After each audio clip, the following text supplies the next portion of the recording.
Operation सिंदूर पर विपक्ष अब स्पेशल सत्र की मांग पर अडिग है। पहलगाम आतंकी हमले से लेकर जवाबी सैन्य कार्रवाई पर चर्चा की बात हो रही है और देश के 16 सियासी दलों ने प्रधानमंत्री मोदी के नाम पत्र लिखा है। इन सभी दलों ने प्रधानमंत्री नरेंद्र मोदी से संसद का विशेष सत्र बुलाकर ऑपरेशन सिंदूर पर चर्चा की मांग की है, लेकिन बीजेपी विशेष सत्र बुलाने पर सहमत नजर नहीं आ रही, क्योंकि इस सत्र के बहाने विपक्षी नेता सरकार को घेरने की तैयारी में है। उन मुद्दों को संसद में उठाने की रणनीति है जिससे सुरक्षा को लेकर सरकार को चुनौती दी जा सके। ऐसे में इंडिया ब्लैक में शामिल तमाम पार्टियां अब विशेष सत्र के लिए मुखर है और मांग की जा रही है पहलगाम आतंकी हमले पर चर्चा हो। इसके साथ ही राष्ट्रीय सुरक्षा से जुड़े मुद्दों पर चर्चा हो और सवाल पूछे जा रहे हैं, ट्रंप ने युद्ध विराम की घोषणा क्यों की? ये वो तमाम सवाल है जिसे विपक्ष संसद में उठाने की तैयारी में है। इसके ऊपर 16 प्रमुख पार्टियों का हस्ताक्षर है। ये कोई सामान्य लेटर नहीं है। हम प्रमुख अपोजिशन पार्टी है और अपोजिशन पार्टी देश की जनता की असली आवाज है। संसद का सेशन बुलाया जाना इसलिए आवश्यक है कि आप सारी दुनिया को तो बता रहे हैं, लेकिन संसद को और संसद के माध्यम से हिंदुस्तान की जनता को अंधेरे में रखना चाहते हैं। दरअसल केंद्र सरकार पहले ही साफ कर चुकी है, युद्ध विराम में किसी तीसरे देश की मध्यस्थता की पेशकश को ठुकराया जा चुका है। पहलगाम आतंकी हमले का बदला पाकिस्तान में घुसकर आतंकी ठिकानों को तबाह कर दिया जा चुका है, लेकिन विपक्ष को यही जवाब संसद के पटल पर चाहिए और इसीलिए विशेष सत्र की मांग हो रही है, लेकिन सरकार विशेष सत्र के पक्ष में नहीं। और चलिए अब अगली खबर का हम रुख करेंगे। कांग्रेस में एक अलग ही तरीके की कहानी चल रही है और इसका नाम है RRR और इसके किरदार हैं राहुल गांधी, जयराम रमेश और रेवंत रेड्डी। ये वो नाम है जिसे बीजेपी ने अब कटघरे में खड़ा कर दिया है। वजह है SMS वाले फॉर्मूले से इन्हें देशभक्ति का पाठ पढ़ाने की कोशिश बीजेपी कर रही है। विदेशी दौरे पर एक संदेश कांग्रेस नेता सलमान खुर्शीद ने दिया था, जिसे अब बीजेपी ने मुद्दा बना लिया है। कांग्रेस के शीर्ष नेताओं को इसी मुद्दे को लेकर घेरने की कोशिश चल रही है। दरअसल अपने विदेश दौरे पर सलमान खुर्शीद आतंकी मुल्क पाकिस्तान को बेनकाब करने के लिए काफी आक्रामक अंदाज में है, लेकिन उन्होंने घर के लोगों को भी कड़ा संदेश दे दिया है। उन्होंने लिखा, जब मैं आतंकवाद के खिलाफ भारत का संदेश दुनिया तक पहुंचाने के मिशन पर हूं, तो ये दुखद है कि हमारे देश में लोग राजनीतिक निष्ठा को तोड़ रहे हैं। क्या देशभक्त होना इतना मुश्किल है? सलमान खुर्शीद ने अपने सोशल मीडिया पोस्ट में किसी का नाम नहीं लिया, लेकिन बीजेपी इसे सीधे तौर पर राहुल गांधी से जोड़ चुकी है और RRR को SMS वाला संदेश याद दिला रही है। RRR राहुल, रमेश और रेवांत को जो लगातार PPP पाकिस्तान परस्त पलटन की तरह बोल रहे हैं, उनको SMS आया है। S का मतलब सलमान खुर्शीद, M का मतलब मनीष तिवारी और S का मतलब शशि थरूर। इनका साफ संदेश इनको मिला है, आईना दिखाते हुए कि एक तरफ तो हमारे सांसद विदेश में जाकर पाकिस्तान को बेनकाब कर रहे हैं, परंतु दुख की बात यह है कि कुछ लोग देश में बैठकर इसमें सियासत कर रहे हैं। वैसे भारत में राजनीतिक विभाजन कोई नई बात नहीं है, लेकिन जब मौका देश हित का हो, आतंकवाद के खिलाफ हो, ऐसे में एकजुटता की जगह देश की सियासत में सवाल जवाब पर कांग्रेस के कुछ नेता हैरानी जता रहे हैं। आतंक के खिलाफ योगी आदित्यनाथ का मॉडल पूरे देश के लिए रोल मॉडल बन रहा है, ऐसा लगता है। यही वजह है कि हर स्टेट एक्शन का यूपी स्टाइल कॉपी करने पर लगा हुआ है। खबर असम से है, जहां के मुख्यमंत्री वैसे तो खुद ही फायर ब्रांड नेता हैं, लेकिन बात जब पाकिस्तान प्रेमियों पर स्ट्राइक करने की आई तो हेमंत बिस्व शर्मा ने भी योगी मॉडल की तरह ही गद्दारों पर स्ट्राइक की, जिसकी जानकारी खुद सीएम हेमंता ने ट्वीट करके दी। उन्होंने गिरफ्तारियों के आंकड़े के साथ एक तस्वीर भी ट्वीट की, जिस पर लिखा है ट्रेटर्स यानी धोखेबाज। याद कीजिए ऑपरेशन सिंदूर के बाद यूपी में किस तरह पूरब से पश्चिम तक गद्दारों पर स्ट्राइक कर उन्हें सलाखों के पीछे पहुंचाया था, जिनमें तुफैल जैसे कई गद्दार शामिल हैं। असम की हेमंता सरकार अब ठीक इसी स्टाइल में एक एक धोखेबाज को उसके सही ठिकाने यानी सलाखों के पीछे पहुंचा रही है। आंकड़ों की बात करें तो अब तक कुल 82 धोखेबाज गिरफ्तार किए जा चुके हैं। इनमें जासूस, पाकिस्तान प्रेमी, ऑपरेशन सिंदूर पर सवाल उठाने वाले और विवादित पोस्ट करने वाले शामिल हैं। यानी असम से देश के गद्दारों का सफाया जारी है, फिर वो पाकिस्तानी प्रेमी गैंग हो या ISI के मोहरे बने गद्दार। हेमंता सरकार सबका एक ही स्टाइल में इलाज कर रही है। उत्तर प्रदेश की योगी सरकार ने अग्निवीरों को एक बड़ा तोहफा दिया है, जिसके तहत यूपी पुलिस और PSC में अब अग्निवीरों को आरक्षण दिया जाएगा। इस प्रस्ताव पर कैबिनेट बैठक में मोहर भी लग गई है। यानी अग्निवीरों को रोजगार के अवसर मिलेंगे और उनके भविष्य को सुरक्षित करने की दिशा में ये एक बड़ा कदम होगा, क्योंकि सीएम योगी की अध्यक्षता में हुई बैठक में ये फैसला लिया गया है कि अग्निवीरों को अब यूपी पुलिस और पीएससी में आरक्षण दिया जाएगा। अग्निवीर योजना आई है और उसके जो हमारे जो वहाँ से पहली आएंगे उनको हम सब लोग अपने स्टेट पुलिस में प्राथमिकता से भर देंगे। अब हम आपको योगी कैबिनेट में अग्निवीर योजना पर लिए गए अहम फैसलों के बारे में बता देते हैं। यूपी पुलिस पीएसी की भर्ती में 20% आरक्षण मिलेगा। आरक्षी पीएसी, आरक्षी घुड़सवार और फायरमैन भर्ती में 20% आरक्षण मिलेगा। अग्निवीरों को अधिकतम आयु सीमा में 3 साल की छूट रहेगी। पूर्व अग्निवीरों को समायोजित किए जाने के प्रस्ताव को मंजूरी। आरक्षण सभी श्रेणियों यानी सामान्य, SC, ST और OBC पर लागू होगा और इस प्रणाली के तहत भर्ती का पहला बैच 2026 में आएगा। यानी योगी सरकार के इस फैसले के बाद अग्निवीरों के भविष्य को एक नई दिशा मिलेगी, साथ ही रोजगार के अवसर भी बनेंगे। पाकिस्तान में आतंकी का मतलब नेता और नेता का मतलब सेना और सेना का मतलब आतंकी। यानी पाकिस्तान में पॉलिटिशियन और वांटेड भाई भाई हैं और ऐसा हम किसी मनगढ़ंत थ्योरी के मुताबिक नहीं कह रहे हैं, बल्कि खुद पाकिस्तानी नेता ऐसा कबूल कर रहे हैं। इस कहानी को समझने से पहले जरा इन तस्वीरों को देखिए। ये मई की तस्वीरें हैं, जब 22 दिन बाद आतंकी बिलों से बाहर निकले थे। तब शहबाज का यही नेता पहलगाम अटैक के मास्टरमाइंड का स्वागत कर रहा था। तब सिर्फ तस्वीर थी। आतंकियों को अपना भाई बताने वाले की जरा ये तस्वीर देखिए, जिसमें वो शहबाज के साथ नजर आ रहा है। अब आप ही बताइए, इसके बाद भी पाकिस्तान में सरकार और टेरर गठजोड़ पर कोई सबूत चाहिए? ऑपरेशन सिंदूर की सफलता के बाद जब भारत ने दुनिया भर में अपना डेलीगेशन भेजा, पाकिस्तान का आतंकी चेहरा बेनकाब किया, तो नकलची पाकिस्तान ने भी अपने झूठ का प्रचार करने के लिए दुनिया भर में डेलीगेशन भेजने का फैसला किया, ताकि पाकिस्तान दुनिया के सामने गिड़गिड़ाकर और झूठे आंसू बहाकर सहानुभूति पा सके। लेकिन नकलबाज पाकिस्तान कुछ भी कर ले, वो कहलाएगा आतंकी ही। इसीलिए पहलगाम हमले के बाद दुनिया में बेनकाब हो चुके पाकिस्तान ने सोमवार को अपना प्रतिनिधिमंडल अमेरिका, ब्रिटेन सहित कई देशों के लिए रवाना किया और आतंकियों के सरपरस्तों की अगुवाई का जिम्मा सौंपा गया। बिलावल भुट्टो को कश्मीर और अमन का राग अलापने वाला ये वही बिलावल भुट्टो है जो दरिया में खून बहाने की ढींगे मार रहा था। लेकिन भारत ने ऐसी चूड़ी टाइट कर दी कि पाकिस्तान की हवा भी टाइट हो गई। पाकिस्तानियों को अब ना तो निगलते बन रहा है, ना उगलते, और इसीलिए पाकिस्तानी डेलीगेशन दुनिया के सामने प्रोपेगेंडा फैलने के मिशन पर निकला है। पाकिस्तानी नेता विदेशों में जाकर गिड़गिड़ाएंगे कि किस तरह भारतीय सेना ने उसके एयरबेस और सैन्य ठिकानों को तबाह कर दिया। वो दुनिया के सामने घड़ियाली आंसू बहाकर हमदर्दी बटोरेगा कि कोई तो भारत को समझाओ, वरना पाकिस्तान तो प्यास से ही मर जाएगा। लेकिन नकलची पाकिस्तान कितना भी झूठ का चोला ओढ़ ले, कहलाएगा तो आतंकी ही, और ये बात दुनिया भी जान चुकी है। पाकिस्तान में अब इमरान खान एक बड़ा तूफान लाने की कोशिश में है। बेशक वो जेल में बंद है, लेकिन शहबाज शरीफ और मुनीर के लिए बिना जेल से निकले विरोध का बिगुल वो फूंक चुके हैं। और इसी के साथ पाकिस्तान में एक बार फिर इमरान खान के समर्थक सड़कों पर तांडव करने की तैयारी में है, जिसके लिए जेल से ही इमरान खान ने बड़ा ऐलान कर दिया है। पाकिस्तानी पत्रकार का दावा है कि इमरान खान फिलहाल जेल से बाहर नहीं आना चाहते।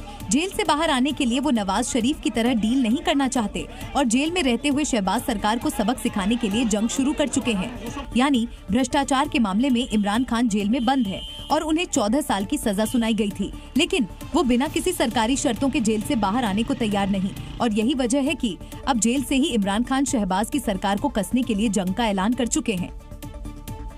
पाकिस्तान में भारत के एक और दुश्मन का खात्मा हो चुका है। आतंकी संगठन जैश ए मोहम्मद का कमांडर मौलाना अब्दुल अजीज ऐसर जहन्नुम पहुंच चुका है। पाकिस्तान के बहावलपुर में उसकी रहस्यमयी मौत हुई है। जैश आतंकी संगठन के आका मौलाना अब्दुल अजीज ऐसर की मौत से न सिर्फ पाकिस्तानी खुफिया एजेंसियों में हलचल है, बल्कि भारत के खिलाफ साजिशें रचने वाले कट्टरपंथी नेटवर्क में भी सनसनी फैल गई है। दावा किया जा रहा है कि आतंकी मौलाना अब्दुल अजीज ऐसर की मौत 2 जून को हार्ट अटैक की वजह से हुई, लेकिन इसकी आधिकारिक पुष्टि नहीं हुई। जानकारी के मुताबिक आतंकी मौलाना अब्दुल अजीज पाकिस्तान के पंजाब के अशरफवाला का रहने वाला था। इस आतंकी का जनाजा जैश ए मोहम्मद के बहावलपुर स्थित हेडक्वार्टर के मरकज से निकाला जाएगा। ये वही आतंकी है जिसका कुछ दिन पहले भारत की हुकूमत को चुनौती देते हुए एक वीडियो वायरल हुआ था। इस वीडियो के बाद जैश आतंकी की मौत की खबर ने कई सवाल खड़े कर दिए हैं। कुछ लोग इसे संदिग्ध मान रहे हैं क्योंकि पाकिस्तान में किसी आतंकी की मौत को खूब दबाया जाता है, लेकिन बड़ी बड़ी डींगे मारने वाला जैश आतंकी अब्दुल अजीज ऐसर अब जहन्नुम जा चुका है और ये भारत के लिए सुखद समाचार है। पाकिस्तान में 17 साल की टिकटॉक स्टार सना यूसुफ की हत्या ने एक बार फिर कट्टरपंथियों की मानसिकता को उजागर कर दिया है। हम आपको बताएं कि पाकिस्तान ने एक बच्ची की हत्या कर बता दिया कि जिन्ना लैंड में महिलाओं को आजादी और बराबरी जैसा कोई हक मिलने वाला नहीं है। और इस घटना ने मलाला यूसुफजई कांड की भी याद दिला दी है। जिस बच्ची को मारा गया है उसके टिकटॉक पर करीब 8 लाख फॉलोअर्स थे, 27 मिलियन लाइक्स थे और इंस्टाग्राम पर भी करीब 5 लाख फॉलोअर्स हैं। आपदा में अवसर का सबसे बड़ा उदाहरण है पाकिस्तान में मिला जो उदाहरण, जब भूकंप के बाद मची अफरा तफरी के दौरान 200 कैदी कराची की जेल की दीवार तोड़कर ही फरार हो गए और इसके बाद जेल प्रशासन के हाथ पांव फूलते नजर आए। कराची में जेल ब्रेक की घटना में कई लोगों को चोटें आई हैं। एक कैदी की मौत भी हुई है। गोलीबारी में जेल के कई गार्ड भी घायल बताए जा रहे हैं। घटना के बाद कराची में हाई अलर्ट जारी कर दिया गया और भागे हुए कैदियों को पकड़ने के लिए तलाशी अभियान चलाया जा रहा है। इस बीच सड़क पर मौजूद लोगों ने भागते हुए कैदियों की वीडियो भी बनाए हैं। जानकारी के मुताबिक कराची में भूकंप के दौरान मालीर जेल की दीवारों में दरारें आ गई, पकड़ के लेके जा रहा है पुलिस वाला, जिससे कई कैदी क्षतिग्रस्त दीवारों को तोड़कर भागने में सफल हो गए। इस दौरान मालीर जेल के पास भारी गोलीबारी भी हुई। रिपोर्ट्स के मुताबिक कुछ कैदी जेल से भागे हैं। दरअसल भूकंप के कारण कैदियों को बैरक से बाहर निकाला गया था, लेकिन उन्होंने जेल के गेट को तोड़ दिया और जेल कर्मचारियों पर हमला कर दिया। सूत्रों के मुताबिक कैदियों ने जेल अधिकारियों से हथियार भी छीन लिए। हालांकि बाद में पुलिस ने कजाफी टाउन, शाह लतीफ और भैंस कॉलोनी से 20 से ज्यादा भागे हुए कैदियों को गिरफ्तार किया, जबकि बाकी फरार कैदियों की तलाश अभी जारी है। पूरा जेल भाग गया। जम्मू कश्मीर में माता खीर भवानी मेले का आगाज हो गया है। पहलगाम में हुए आतंकवादी हमले के बाद डर था कि इस बार श्रद्धालुओं की संख्या में कुछ कमी होगी, लेकिन यहाँ पहुंच रहे रिकॉर्ड तोड़ श्रद्धालुओं ने आतंकवाद को करारा जवाब दिया। क्योंकि पहलगाम आतंकी हमले के बाद सुरक्षा चिंताएं जरूर बढ़ी थीं, लेकिन श्रद्धालुओं के हौसले और श्रद्धा में कोई कमी नहीं दिख रही। लोग भजन कीर्तनों के साथ माता की आराधना में जुटे हुए हैं। हर चेहरा मुस्कान से भरा हुआ था और हर स्वर में विश्वास झलक रहा था कि आतंक अब उन्हें रोक नहीं सकता। कश्मीरी पंडित पूरे विश्व भर में बैठे हुए सब आते हैं आज के दिन, और ऑब्वियसली आस्था से तो आतंक की जीत तो है ही है, ये तो हर हमेशा है। आतंकियों ने धर्म पूछकर मारा था, लेकिन कश्मीरी पंडितों की आस्था आतंकवाद पर भारी है। इस माँ के पवित्र कुंड से यही प्रार्थना करते हैं आपके माध्यम से। 35 साल हो गए हमें, माँ हमें बुलाइए, अब हमें मरना मंजूर यहीं पर है। नहीं, बिल्कुल डर नहीं लगता। माता खीर भवानी मंदिर के इस कुंड को लेकर कई मान्यताएं हैं। कहा जाता है कि अगर इस कुंड का रंग जो है वो ये तय करता है कि आने वाला साल कैसा होगा। अगर इसका रंग काला होगा तो विनाश होता है, लाल होगा तो खून बहता है। कहा जाता है कि जब कश्मीरी पंडितों का पलायन हुआ था तब इसका रंग बिल्कुल काला था। इस कुंड का रंग दूधिया सफेद या हल्का रंग शुभ माना जाता है। ऑपरेशन सिंदूर, जिसमें बॉर्डर सिक्योरिटी फोर्स यानी बीएसएफ ने अहम भूमिका निभाई थी। बीएसएफ की महिला कमांडोज ने पाकिस्तान की हर गोली का जवाब गोलों से दिया था और यही महिला जवान अब अंतर्राष्ट्रीय सीमाओं की सुरक्षा में तैनात है। भारत माता की जय! भारत माता की जय! भारत माता की जय! हाथों में राइफल और जुबान पर भारत माता का नारा। ये है बीएसएफ के वो महिला कमांडो जिन्होंने पाकिस्तान के छक्के छुड़ाए थे और पाकिस्तानी रेंजर्स को पोस्ट छोड़ने पर मजबूर किया था। और अब ये महिला कमांडोज लगातार बॉर्डर इलाके में पेट्रोलिंग कर रही है। आधुनिक हथियारों से लैस इन जवानों की निगाहें हमेशा बॉर्डर पर टिकी रहती है। ऑपरेशन सिंदूर जो है पूरी तरह से खत्म नहीं हुआ है, बावजूद उसके जो तैनाती है बीएसएफ की वो उसी तरह से है जिस तरह से ऑपरेशन सिंदूर के दौरान थी और लगातार उनकी अलर्टनेस उतनी ही ज्यादा है। बॉर्डर के नजदीक जितने भी इलाके हैं उन्हें लगातार खंगाला जा रहा है, क्योंकि पाकिस्तान की तरफ से अभी भी घुसपैठ की कोशिश जो है वो की जा सकती है। बॉर्डर पर तैनात महिला कमांडो हर गतिविधि पर नजर रखती है। ये जो इलाका है यहाँ से पाकिस्तान का सियालकोट माना जाता है। कि यहाँ पर आतंकी संगठनों के कई लॉन्च पैड हैं। आतंकियों की हर नापाक कोशिश को नाकाम करने के लिए ये महिला कमांडो हमेशा तैयार हैं। कभी मंदिर की छतों पर बैठकर श्रद्धा का प्रतीक समझे जाने वाले कबूतर अब शहरी जीवन के लिए संकट पैदा कर रहे हैं। जिन दानों में पुण्य की कामना छिपी होती थी, अब वही दाने बीमारियों की बुनियाद बन रहे हैं। दिल्ली की गलियों में उड़ते ये परिंदे अब हवा में जहर घोल रहे हैं और राष्ट्रीय हरित अधिकरण ने इस मौन संकट पर अपनी चिंता को जाहिर किया है। साथ ही दिल्ली सरकार को नोटिस जारी कर जवाब भी मांगा है, क्योंकि एक शख्स ने गंभीर बीमारियों का हवाला देकर कबूतरों को दाना खिलाने पर रोक की मांग की थी। क्योंकि कबूतरों की बीट से हाइपर सेंसिटिव न्यूमोनाइटिस नाम की एक जानलेवा बीमारी का खतरा रहता है और इस बीमारी में मृत्यु दर 60 से 80% तक है। कबूतर की बीट सांस के साथ अंदर जाते ही एक प्रकार का एलर्जिक रिएक्शन करती है और इसके कारण फेफड़ों में सूजन आ जाती है। धीरे धीरे मरीज को सांस की तकलीफ, थकान होने लगती है। समय पर इलाज न मिलने पर मरीज की मौत तक हो जाती है। यानी आस्था का प्रतीक रहे ये कबूतर अब आफत का अलार्म बन गए हैं। खुले में नमाज पर योगी मॉडल और ममता मॉडल में फिर से एक बार टकराव नजर आ रहा है। देश के 2 राज्य इस बार बकरीद पर सुरक्षा इंतजामों को लेकर चर्चा में हैं, क्योंकि जहां उत्तर प्रदेश में खुले में नमाज पर पूरी तरह प्रतिबंध है, तो वहीं पश्चिम बंगाल में सड़कों पर सामूहिक नमाज की अनुमति दी गई है। इसके बाद मुख्यमंत्री योगी आदित्यनाथ और ममता बनर्जी फिर से पिछली बार की तरह आमने सामने।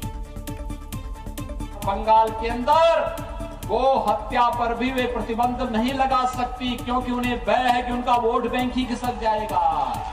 यूपी तो समान है, यूपी में कितना लोगों को मार दिया, पुलिस को भी मर्डर कर दिया, कितना किसान आत्महत्या किया है, कितना यूपी में कितना लोगों को लिंचिंग करके मरा है। बेशक वार पलटवार पुराने हों, लेकिन मौजूदा दौर में भी उत्तर प्रदेश और पश्चिम बंगाल में कुछ इसी तरह लकीर खिंच चुकी है। मुद्दा कुर्बानी और खुले में नमाज का है, जिस पर दोनों राज्य के मुख्यमंत्री बिल्कुल अलग डायरेक्शन में चल रहे हैं। उत्तर प्रदेश में प्रतिबंधित जानवर की कुर्बानी नहीं होगी, लेकिन पश्चिम बंगाल में कुर्बानी पर अब तक गाइडलाइन तय नहीं है। उत्तर प्रदेश में खुले में नमाज की इजाजत नहीं दी गई, लेकिन पश्चिम बंगाल में सड़कों पर नमाज से ममता सरकार को दिक्कत नहीं है। और इसी के साथ कोलकाता के रेड रोड पर सामूहिक नमाज की इजाजत दे दी गई है। माना जा रहा है कि हर बार की तरह ममता बनर्जी इस साल भी ईद उल अजहा की नमाज के दौरान मौजूद रहेंगी, लेकिन इसके ठीक उलट उत्तर प्रदेश में खुले में नमाज की इजाजत नहीं दी गई है। बकरीद पर कुर्बानी को लेकर महाराष्ट्र सरकार में मंत्री नितेश राणे के एक बयान से सियासी घमासान छिड़ गया है। नितेश राणे ने वर्चुअल बकरीद मनाने की सलाह क्या दी, समाजवादी पार्टी के नेता अबू आजमी खुलकर मैदान में आ गए और बकरीद से पहले ही कुर्बानी को लेकर विवाद गरमाने लगा। दरअसल कैबिनेट मंत्री नितेश राणे ने मुस्लिम समुदाय के लोगों से वर्चुअल बकरीद मनाने की अपील की है। हमको जो कोई फुकट के जो ये एडवाइस देने वाले अभी बकरी ईद के टाइम क्यों बोलते नहीं कि एनवायरमेंट फ्रेंडली बकरी ईद करो, वर्चुअल बकरी काटो, क्यों नहीं बोलते ऐसे? क्यों नहीं पूरा मुस्लिम समाज साथ में आके ऐसा सोचता है? जैसे ही नितेश राणे का वर्चुअल बकरीद वाला बयान सामने आया, समाजवादी पार्टी के विधायक अबू आजमी ने ईद के मौके पर कुर्बानी को अपना अधिकार बता दिया। इस देश में रहने वाले हर धर्म के लोगों को अपने अपने धर्म में चलने का पूरा अधिकार है। ये कुर्बानी हमारे में जरूरी है। मैं समझता हूँ कि ये लोग जो है ना सिर्फ और सिर्फ ये नफरत फैला करके मुसलमानों के साथ जो आज चल रहा है ना उसी का एक हिस्सा ये बहुत बड़ी नाइंसाफी होगी। कौन पालता है? किसान पालता है। साल भर किसान जानवर पालता है और उसके बाद लाके बेचता है उसको। अगर एक जानवर की कुर्बानी नहीं होगी तो किसानों की आत्महत्या और बढ़ेगी। इस तरह से ये लोग जो कर रहे हैं ना ये तरह सांप्रदायिकता फैला रहे हैं। बहरहाल बकरीद पर कुर्बानी को लेकर बयानबाजी और सियासी तनातनी जारी है। नितेश राणे के बयान पर मदनी ने अब जवाब दिया है। बड़ी खबर इस समय की, ये उनकी पार्टी को सोचना चाहिए। ये लोग देश को कहां ले जा रहे हैं। मैं लोगों से धैर्य की अपील करता हूं। ऐसे बयान देश के लिए ठीक नहीं है। ग्राउंड पर जो बेपढ़े लिखे लोग हैं, जाहिल लोग हैं, आम आदमी है, उनके लिए वो कानून हाथ में लेने का जरिया बन जाता है, तो इससे नुकसान होगा। ये अच्छी बात नहीं हो रही है। लेकिन मैं उनको इसमें दोष नहीं देता। दोष दरअसल पार्टी का है। उनकी पार्टी को सोचना चाहिए, चिंता करनी चाहिए। सिर्फ चिंता नहीं बल्कि चिंतन भी करना चाहिए, सोचना चाहिए। एक तरफ देश भर में इको फ्रेंडली बकरीद की मांग चल रही है, तो दूसरी तरफ मध्य प्रदेश के 61 जन कुर्बानी के लिए जगह मांगने हाईकोर्ट पहुंच गए हैं और इसके बाद हाईकोर्ट ने एसडीएम को समाधान का आदेश भी दिया है। यानी कुर्बानी की लड़ाई अब कोर्ट तक पहुंची। क्योंकि विदिशा की हैदरगढ़ ग्राम पंचायत ने कुर्बानी के लिए कोई जगह नहीं दी थी, लिहाजा भूरा शेख मियां ने ऐसी चाल चली कि अब एसडीएम साहब खुद कुर्बानी की जगह का प्रबंध करेंगे। भूरा शेख मियां ने कुर्बानी के लिए सार्वजनिक जगह मांगी, पंचायत ने नहीं दी तो भूरा मियां भड़का कोर्ट पहुंच गया और उसने कोर्ट में गुहार लगाई। पर ग्वालियर हाई कोर्ट ने ये आवेदन एसडीएम के पास भेज दिया और कहा कि इसका निराकरण किया जाए। यानी कुर्बानी की लड़ाई कोर्ट से होते हुए अब एसडीएम तक आ गई है। यानी एसडीएम को अब 6 जून से पहले भूरा मियां की समस्या का निवारण करना होगा, जिसका मतलब है कि अब प्रशासन खुद कुर्बानी की जगह तलाशेगा। हालांकि कोर्ट ने भूरा मियां को ये नसीहत भी दी कि उसे इस मामले को लेकर सीधे हाईकोर्ट नहीं आना चाहिए था। जम्मू कश्मीर में कुर्बानी पर एक नया आदेश जारी हुआ है। इस आदेश में कहा गया है कि कोई भी शख्स कुर्बानी के दौरान सेल्फी या वीडियो नहीं बना सकता और अगर ऐसा किया गया तो उसके खिलाफ कानूनी कार्रवाई की जाएगी। ये फैसला उस वक्त लिया गया है जब देश में कुर्बानी पर संग्राम छिड़ा है। प्रतिबंधित पशुओं की हत्या के खिलाफ हिंदू संगठनों ने मोर्चा खोल दिया है, जिसके बाद अब तमाम राज्यों में कुर्बानी को लेकर नए गाइडलाइन जारी हो रहे हैं। कुर्बानी के जानवरों की तस्वीर नहीं ले सकते, कुर्बानी के वक्त वीडियो नहीं बना सकते, कुर्बानी के दौरान सेल्फी लेने पर रोक, किसी की भावनाएं आहत नहीं होनी चाहिए, प्रतिबंधित पशु की कुर्बानी नहीं दे सकते।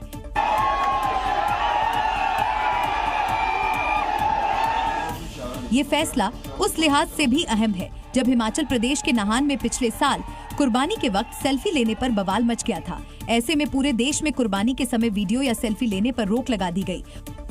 और अब जम्मू कश्मीर में वक्फ बोर्ड की चेयरपर्सन ने भी इस दिशा में बड़ा फैसला लिया है। अयोध्या राम मंदिर भगवान राम को राजा के रूप में विराजमान होंगे। राम दरबार की प्राण प्रतिष्ठा के लिए अनुष्ठान शुरू हो चुका है। यह अनुष्ठान 2 दिन चलेगा, जब वैदिक मंत्रों के साथ यज्ञ पूजन और अग्नि स्थापना की जाएगी। 4 जून यानी कल राम दरबार में विराजित होने वाली मूर्तियों का अधिवास किया जाएगा और इसके साथ ही पालकी यात्रा भी निकाली जाएगी। 5 जून को राम दरबार की प्राण प्रतिष्ठा की जाएगी। अगली खबर का रुख करेंगे, यानी 5 जून को राम मंदिर में भगवान राम दरबार की प्राण प्रतिष्ठा हो जाएगी। आखिर 5 जून की प्राण प्रतिष्ठा के लिए ही इस दिन को क्यों चुना गया, ये भी आपको जानना चाहिए। शास्त्रों के मुताबिक गंगा दशहरा के दिन किए गए शुभ कार्यों का फल कई गुना अधिक मिलता है। गंगा दशहरे के दिन ही मां गंगा भगवान शिव की जटाओं से उतरकर धरती पर आई थी। भगवान राम के पूर्वज राजा भागीरथ की तपस्या के बाद मां गंगा ने उनके पूर्वजों का उद्धार किया था। माना जाता है कि इसी दिन भगवान राम ने रामेश्वरम की प्राण प्रतिष्ठा और स्थापना भी की थी। और अब राम दरबार की प्राण प्रतिष्ठा के बाद गंगा दशहरे का दिन एक नई शुरुआत का प्रतीक बन जाएगा। अगली खबर के रुख करेंगे। अयोध्या में राजा राम को विराजने के लिए अनुष्ठान जारी है, जैसा कि मैंने आपको जानकारी दी, और राजा के स्वागत में तैयारियां भी भव्य की गई हैं। पूरे मंदिर को भव्य और दिव्य तरीके से सजाया गया है। पूरे मंदिर में फैंसी लाइट्स लगाई गई हैं, जो बेहद ही आकर्षक लग रही हैं। भगवान रामलला का दरबार रोशनी से नहाया हुआ है। रंग बिरंगी लाइट मंदिर के शिखर को और आकर्षित बना रही हैं। रात के अंधेरे में राम मंदिर और भी सुंदर और मनमोहक नजर आ रहा है। मंदिर के शिखर विस्थापित स्वर्ण कलश भी दूरी से ही भव्य और आकर्षित लग रहा है। बस अब भक्तों को राजा राम का इंतजार है। पूरी अवधपुरी राम दरबार की प्राण प्रतिष्ठा के लिए बेसब्री से इंतजार कर रही है। दिल्ली के जवाहरलाल नेहरू विश्वविद्यालय यानी जेएनयू में अब कुलपति का नाम बदल दिया गया है। अब जेएनयू में कुलपति की जगह कुलगुरु कहा जाएगा। यूनिवर्सिटी के मौजूदा कुलपति खुद इस प्रस्ताव को लेकर आई थी।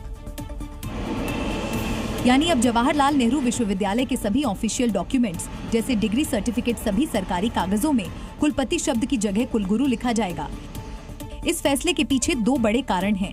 पहला, जेंडर न्यूट्रलिटी यानी लैंगिक समानता, और कारण दूसरा, भारतीय शैक्षिक परंपरा से जुड़ाव। कुलपति यानी परिवार का पुरुष प्रमुख, यह शब्द पुरुष प्रधान सोच को दर्शाता है। वहीं कुलगुरु का अर्थ है शिक्षक या आध्यात्मिक मार्गदर्शक। कुलगुरु शब्द में ऐसा कोई लिंग निर्धारण नहीं है। कुलगुरु महिला पुरुष दोनों के लिए इस्तेमाल किया जा सकता है।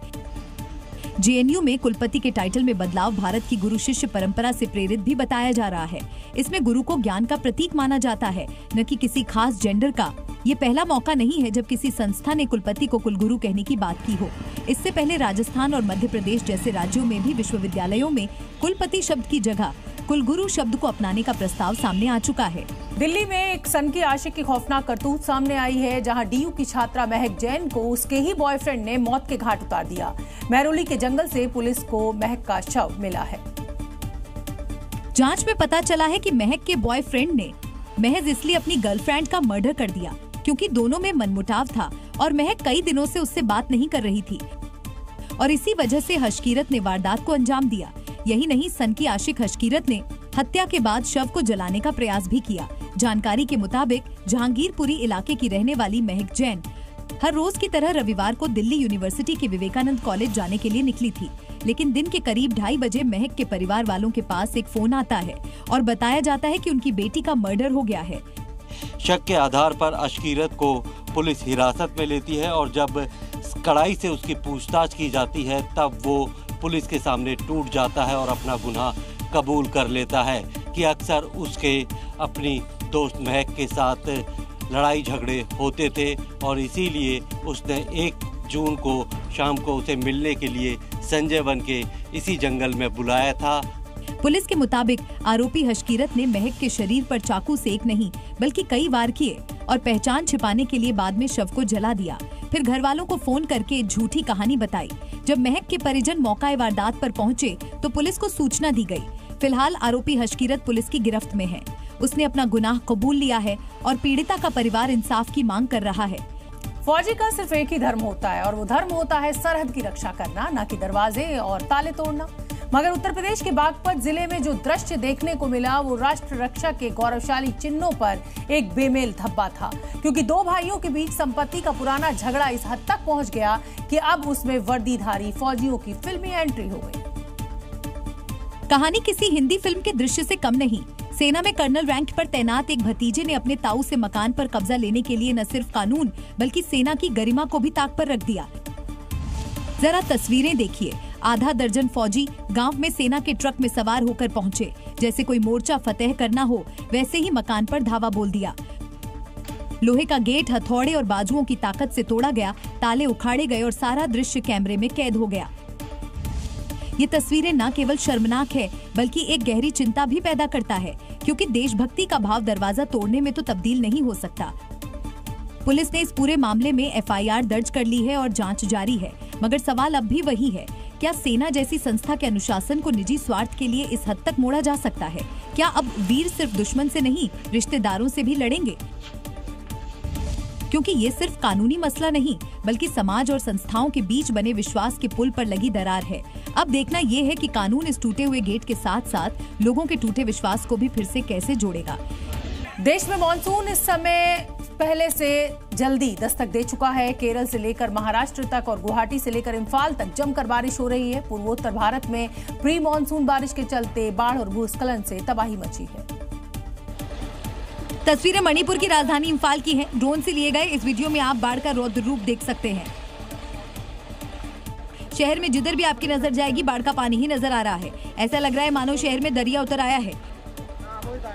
गली मोहल्ले, सड़कें, नदी, नाले सब कुछ बाढ़ के पानी से लबालब भरे हुए हैं। घर और मकान बाढ़ के पानी में डूब गए हैं। जमीन तो दूर दूर तक नजर नहीं आ रही है, सिर्फ पानी ही पानी है। दरअसल मणिपुर में पिछले कुछ दिनों से हो रही लगातार बारिश से जनजीवन बुरी तरह से प्रभावित हुआ है। प्रमुख नदियां इम्फाल और इरिल उफान पर हैं। कई जगहों पर बांध भी टूट रहे हैं, जिससे आसपास के इलाकों में पानी भर गया है। मणिपुर में नदी का पानी खतरे के निशान तक पहुंच चुका है। जानकारी के मुताबिक अब तक 3000 से ज्यादा घरों को नुकसान पहुंचा है, जबकि 11.8 हेक्टेयर कृषि भूमि नष्ट हो गई है। मूसलाधार बारिश के बाद पूर्वोत्तर के कई जिलों में भारी तबाही मची हुई है। असम में हुई बारिश के बाद बाढ़ जैसे हालात पैदा हो गए हैं। हर तरफ सिर्फ सैलाबी सितम देखने को मिल रहा है। ये तस्वीरें असम के नागांव इलाके की हैं। जहां तक नजर घुमाएंगे सिर्फ सैलाबी कहर देखने को मिल रहा है। ऐसा लग रहा है किसी ने नदी का प्रवाह रिहायशी इलाकों की तरफ मोड़ दिया है। सड़क से लेकर घरों तक हर तरफ सिर्फ पानी का कब्जा है। घर, खेत, खलिहान सब कुछ इस पानी में डूब चुके हैं। सड़कें दरिया बन चुकी हैं। लोग जान जोखिम में डालकर सैलाब को पार करने के लिए मजबूर हैं। सवारियों से भरी इस ऑटो को देखिए, बाढ़ के बीच जान जोखिम में डालकर सड़क पार कर रहे हैं। बारिश के बाद आई बाढ़ से कई इलाकों का संपर्क टूट गया है। लोगों को आवाजाही में भारी परेशानियों का सामना करना पड़ रहा। निचले इलाकों में बारिश के बाद और हालात बिगड़ गए हैं। कश्मीर घाटी में एक नए आतंक से लोगों में दहशत है। घाटी में अब पालतू बिल्लियों ने आतंक मचा रखा है और 6000 लोगों को ये पालतू बिल्लियां काट चुकी हैं, जिससे लोग बेहद डरे हुए हैं, सहमे हुए हैं। दरअसल कश्मीर घाटी में पालतू बिल्लियों को रखने का चलन तेजी से बढ़ा है। कोई साधारण बिल्लियों को खिला पिला रहा है तो कोई विदेशी नस्ल की बिल्लियों पर हजारों रुपए खर्च कर रहा है। लेकिन कश्मीर के लोगों को इस प्यार के साइड इफेक्ट झेलने पड़ रहे हैं। घाटी में पिछले 1 साल के अंदर बिल्ली के काटने के 6000 से ज्यादा मामले सामने आ चुके हैं। यानी प्यारी से दिखने वाली बिल्लियां अब खतरनाक हो गई हैं और घाटी में लोगों को डरा रही हैं। कश्मीर में कोविड के बाद से बिल्लियों को पालने का चलन बढ़ा है, जिसके बाद घाटी में बिल्लियों की संख्या में तेजी से इजाफा हुआ है। लेकिन साथ साथ बिल्लियों के काटने के मामलों में भी रिकॉर्ड बढ़ोतरी हुई। पिछले 1 साल में अस्पताल में जानवरों के काटने या पंजा मारने के जितने मामले सामने आए, उसमें 47% बिल्लियों से जुड़े हैं। डॉक्टरों ने इसके लिए टीकाकरण और स्वच्छता जैसे नियमों की अनदेखी को जिम्मेदार ठहराया है। भले ही कश्मीर में बिल्लियों के काटने के मामले बढ़ रहे हैं, लेकिन इससे उनके क्रेज में कमी नहीं आ रही है, जो खतरनाक साबित हो सकता है। अगर आप शिमला घूमने जा रहे हैं तो अपने साथ चिप्स, कोल्ड ड्रिंक और कोई भी जंक फूड बिल्कुल ना लेकर जाएं, या ये कहिए कि लेकर जाएं, माफ कीजिए, क्योंकि यहाँ के बंदर जंक फूड के आदी हो चुके हैं और अगर इन्हें जंक फूड नहीं मिलता है तो ये राह चलते लोगों पर झपट्टा मार देते हैं। शिमला के इन बंदरों को फल से ज्यादा आइसक्रीम, चिप्स, कोल्ड ड्रिंक और चाइनीज फूड पसंद है। देखिए कैसे ये वानरराज चिप्स का पैकेट लिए बैठे हैं और मजे से क्रंची चिप्स का मजा लूट रहे हैं। गर्मियों का मौसम है तो चिप्स के साथ साथ कोल्ड ड्रिंक भी बेहद जरूरी है। ये देखिए कैसे ये शैतान बंदर कोल्ड ड्रिंक की बोतल खोलने की कोशिश कर रहा है।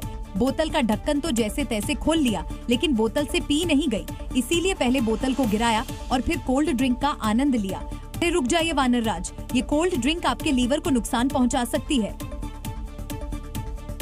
अब इस बंदर को देखिए जो ताक लगाए बैठा किसी पर्यटक के हाथ में कुछ खाने पीने का सामान मिले तो मौका देखते ही झपट्टा मार दे।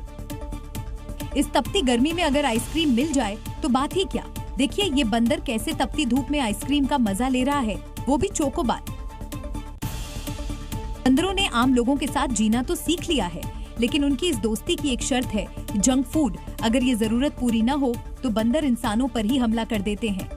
पन्ना टाइगर रिजर्व से गुजरना भी किसी रोमांच से कम नहीं है, क्योंकि कोई नहीं जानता कि कब टाइगर आपके सामने आकर खड़ा हो जाए। टाइगर से एनकाउंटर की एक ऐसी शानदार तस्वीर सामने आई है। कुछ ऐसा ही इन राहगीरों के साथ भी हुआ जब नेशनल हाईवे 39 पर एक बाघ ने एंट्री मारी। तस्वीरों में देखा जा सकता है बाघ अचानक सड़क पर आता है, जिसे देख हाईवे से गुजर रही गाड़ियों में खुद ब खुद ब्रेक लग जाता है। तस्वीरों में देखा जा सकता है टाइगर किस तरह मस्ती में हाईवे को पार करता है, जैसे वो राहगीरों से कहना चाहता हो ये मेरा इलाका, मेरा साम्राज्य और मेरे आगे यहाँ कोई नहीं निकल सकता। सड़क पर टाइगर को यूं घूमता देख राहगीरों के चेहरे भी रोमांच से खिल उठे। लोगों ने टाइगर का वीडियो बनाना शुरू कर दिया, जो अब वायरल हो रहा है। हालांकि मांडला घाटी और उसके आसपास के इलाकों में टाइगर से यूं मुलाकात कोई नई बात नहीं है। बिहार में शराब बैन करके नीतीश सरकार को लगा था कि वो स्टेट को सुधार देंगे, लेकिन ड्राई स्टेट का दर्जा मिलते ही जो तस्वीरें आई उससे तो बिहार की इमेज ही बिगड़ती चली गई। सोचिए, गांव शहर नहीं बल्कि बिहार की जेलों में भी खुलेआम शराब मिल रही है, जिसकी वानगी इन तस्वीरों में देखी जा सकती है। दारू चल रहा है मसौरी उपकारा में, ठीक है ना? ये तस्वीरें बिहार के मसौड़ी जेल की हैं, जहां कैदी कितने मौत से रहते हैं बताने की जरूरत नहीं। ये जगह सिर्फ कहने के लिए जेल है, हकीकत में अपराधियों का ऐशगाह, क्योंकि यहाँ शराब भी मिलती है, गांजा भी मिलता है और मोबाइल से तो अपराधी खुल्लम खुल्ला इंस्टाग्राम पर लाइव रहते हैं। यानी नीतीश सरकार बिहार में शराबबंदी को सफल बता रही है, जबकि ये तस्वीरें कथित सफलता पर कालिक पोत रही हैं, क्योंकि बाहर की दुनिया होती तब भी मान लेते। यहाँ जेल में इस तरह शराब परोसी जा रही है जैसे कैदी किसी मैखाने में बैठे हों। जेल में शराब पार्टी का वीडियो अब सोशल मीडिया पर वायरल है। हालांकि जी मीडिया इस वीडियो की पुष्टि नहीं करता है। जी न्यूज़।